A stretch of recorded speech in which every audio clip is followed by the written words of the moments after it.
मोरो ख़बर शामिल कर दी। मोरो सिंध मां जितां दिलदार सोमरो की रिपोर्ट मुताबिक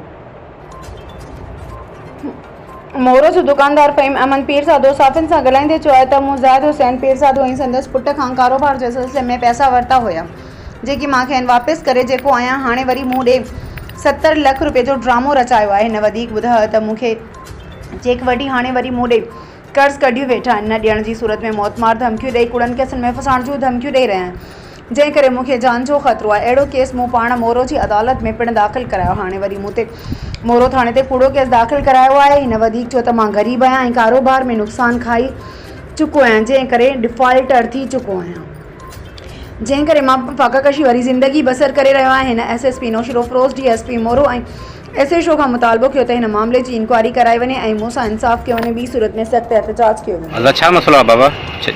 मसलो जीअं बिस्मिल्लाह रहमान रहीम, अस्सलाम वालेकुम। जीअं त तव्हां भाइरनि खे मां अर्ज़ु थो रखां त ही मूंसां ज़ाहिद अली पीरज़ादो वल्द इन जो पुटु मोहम्मद हनीफ़ पीरज़ादो, इन्हनि ॿिन्ही सां मूं कारोबार कयो हो पार्टनरी तहत, जंहिंमें हुननि मूंखे 23,62,000 रुपया इन्वेस्ट करे ॾिनी पैसनि जी सूरत में।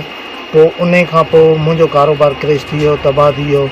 पोइ उन 4-5 साल गॾु कारोबार बि कयोसीं। उन जो मुनाफ़ो मां हर साल 4 खां 5 लख रुपया जेको थींदो हुयो उन्हनि खे मां ॾींदो रहंदो हुउसि। उन जे बावजूदि जेॾी महिल मुंहिंजो कारोबार ख़तमु थी वियो त मां हिननि खे ॾसियो त दादा मुंहिंजो कारोबार ख़तमु थी वियो आहे, जेके तव्हांजी इन्वेस्ट आहे उहा मां तव्हांखे किस्तुनि जी सूरत में ॾींदुसि। त उन्हनि मूंखे ब्लैकमेल करे ऐं मूंखां चेक वरितनि। चेक वठी ऐं मूंखे चवनि था जेकॾहिं तूं हींअर पैसा ॾींदे त 23,62,000, जेकॾहिं न त पोइ असांखे 70 लख तोखे करे ॾियणा पवंदा।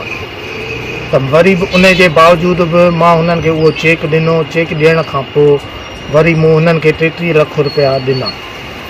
33 लख उहे ऐं कमाए अलॻि मूं 68 लख रुपया टोटल इन्हनि खे मां ॾेई चुको आहियां।